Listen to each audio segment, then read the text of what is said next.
Hello, everyone. My name's Pete Stollery. I'm chair of the Sound Festival, and it's a great pleasure to be here to introduce Kate Halsall, multi-keyboardist, following the release of her new album, Breathe in Me. Maybe it's a good thing to start off with you, Kate, saying a little bit about the whole project.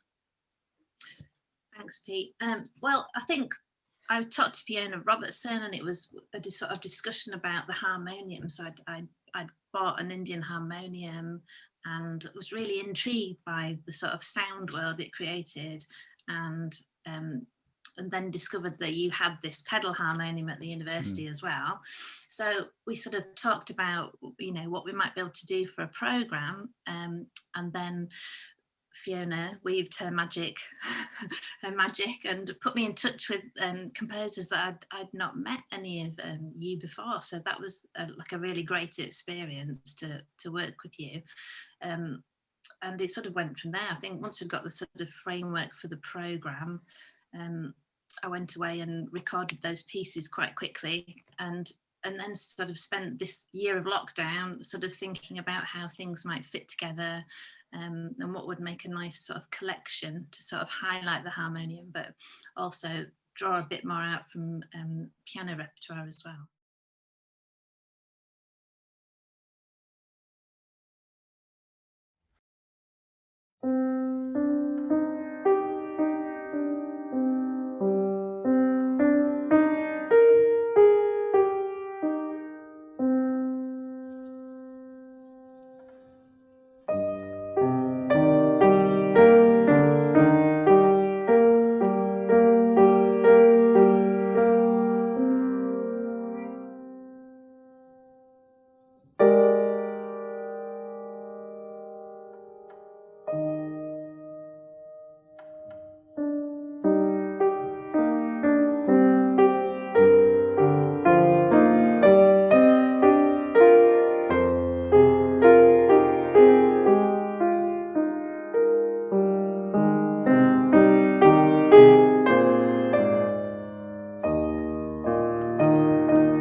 So my first question to you, Diana, is could you give us a proper pronunciation of the title?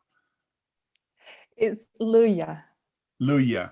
Great. Yeah. Okay, Luya. Lots of silent letters in the title. That's Scots Gaelic. There's loads of things like that. It's wonderful. So your piece is for harmonium and recorded sound. Could you? Yeah, I mean, you're well known as a composer who works with recorded sound or fixed medium, as it's kind of referred to sometimes these days. Have you worked with kind of historic recordings like this piece before? Yeah, so the first time I worked with archive recordings was on a project with the Northwest Sound Archive. So when I was based in Manchester, I created an installation that was about the long history of mills, cotton mills in Manchester. And I had the opportunity to work with the Northwest Sound Archive and use some of the interviews with people who had worked in the mills as part of this installation. So it was very much based in spoken words. And I find it a really different experience working with that type of material. Very often I'll go into the studio and I'll record very sort of beautifully recorded found sounds, anything from breaking glass to ripping paper.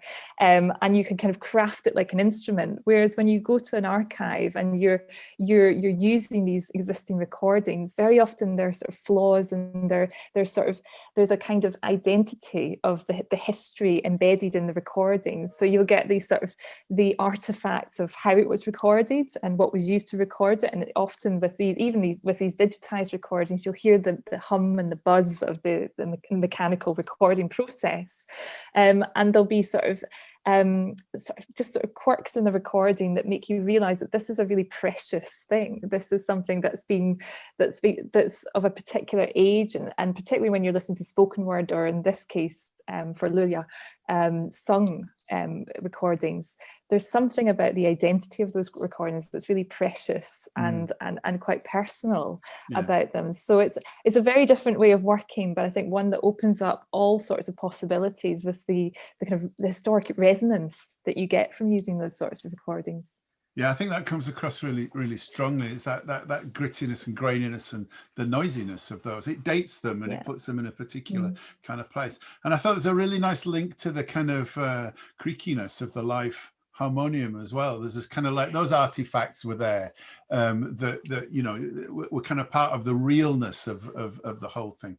Can I ask you a little bit about the voices, because you use the voice. It starts off with spoken text, but then there's lots of sung text, and then you hear the voices, but there's no meaning to the words anymore. That it's all fragmented and it's abstract and so on. Could you just maybe talk a little bit about the way that you use the voice in the fixed medium part? Yeah, absolutely. So it was really intentional to move away from the sort of intelligibility of the text, and a lot of the text that was actually originally in Gaelic anyway. And I wanted to move more into the sound of a voice itself, and particularly female voices, historical female voices, and also this idea of breath. So the fundamentals of voice, what initiates the voice is breath. And that was my link over to the harmonium, because of course the harmonium is the sound is generated through air. And my starting point was thinking about that physicality of the harmonium, which I know no other composers here have been really influenced by, and the fact that the pedals create that movement of air which then helps it speak as an instrument, helps it sing as an instrument. And that's what then led me to these archive recordings, because I was thinking about this process of walking, because that's what Luya refers to, walking, which was this historic process of preparing tweeds by wetting it and then slapping it and hitting it. So it was quite a kind of physical process that women were heavily engaged in as communities, and they would sing along to that process. And so the samples relate to these walking songs, and I used very, very short samples from the School of Scottish Studies archive at Edinburgh University, and I try and sort of break down those samples to get into the inner grains of the essence of the women's song, Yeah. and then link that to the sound of the harmonium as another type of song. That was really difficult to do because the harmonium's got such a distinctive sound and presence and body about it. And yet these samples also have a very distinctive presence and an identity. So working together with those two was really challenging, but really rewarding as well. And there's something about the kind of imperfect nature of both the instrument of the harmonium and also these recordings that I think I would like to think works really well together.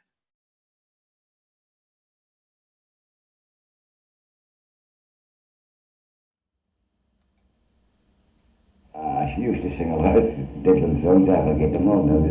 It's like a long ago that. We never got away home back for Peter remember that. I remember her singing a lot of that songs, but for the weaving songs, oh, I forget. She loomed in everything.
vicino ogni giorno non lo fa.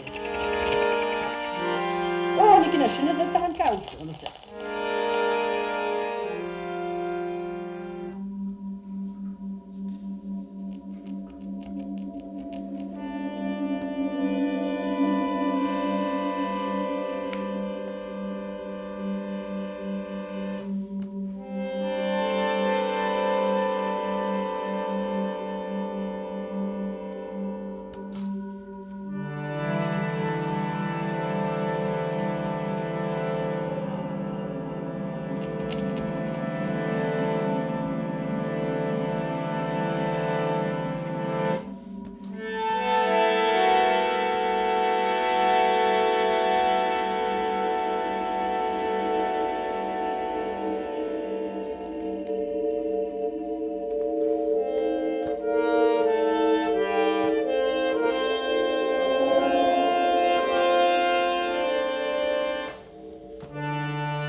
So Pippa, your piece titled Breathe in Me. It's great to be able to say that it's been a very successful piece. Not only did he give it the title to the whole album, but it won the EVM Award for Electroacoustic Sound Artwork at the Scottish New Music Awards in 2018. That title, in your liner notes, you give 9 definitions of the verb to breathe. How did you reflect each of those kind of subtle differences of those definitions in the piece?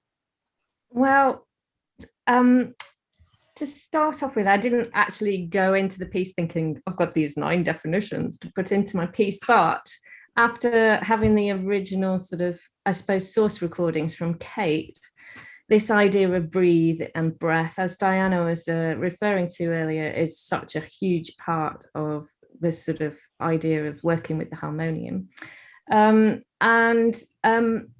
Yeah, I think at the time that I was writing it, it was really important to me to include, you know, the idea of breathing and the idea of life and the idea of giving life to something, and taking breath from someone was, yeah, quite an important part of sort of this meditative sort of state that I ended up in. Without going into lots of details about how I sort of developed the material, it was definitely about breathing right from the start, and that idea of I suppose on the edge of breath as well. So how a little push of breath can change things or can change resonances. And when I was working with the original material with the different harmonians, it was just absolutely fascinating that some slight sort of adjustment that Kate was working with and we were exploring just made this huge sort of like came alive to me, really, about that idea of breathing into someone to exist and keep them alive, basically. Yeah. Could you maybe give us a bit of an idea as to how you kind of work with these 2 different sound worlds, the live harmonium, which is kind of improvised, and the kind of fixed nature of what you put on the recorded fixed medium part? Yeah, absolutely. I think, gosh, it feels like quite a long time ago now, Kate, doesn't it? But I think our initial conversations were just about this idea of, as you explained earlier, of bringing life to this specific harmonium in the department that was, you know, hadn't been played for a while, bringing to life. So we talked about, I was already interested in quite a meditative sort of piece, quite drone based, and I wanted to sort of work with the material of Kate's recordings of the different mechanical and breath sounds, and I thought it was really important not to notate the actual live part, the bit that Kate was going to play, and I asked her if she was happy about improvising. And what we then did was had a series of kind of swapping, so she's not improvising in the concert, but the idea that I didn't want to prescribe this sort of score, because in a way every piece should be different, everyone's breath is different at different times, and every time I've heard Kate sort of record it or play it, it's slightly different, but obviously there are sort of key moments. I think I found that element of it really interesting to develop, because, you know, I think for both of you, Pippa and Diana, the way you sort of talked about the breath, it felt really new for me, because as a pianist, it's all here, and suddenly I had to sort of rethink how I made sound and how to be expressive with, you know, almost as a singer, but not, but still using a keyboard. It was a really different way of playing a keyboard instrument for me. But I think the way we sort of developed it, with the sort of sound of harmonium, all the extra noises that the instrument brings, you know, I think that's really interwoven into the pieces, which I think, you know, makes it so individual.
So thank you very much, composers. Thank you, Kate, for putting the whole project together. It's available on Bandcamp. Is that right? Yep, it is. And it's called Breathing Me. And so thank you very much.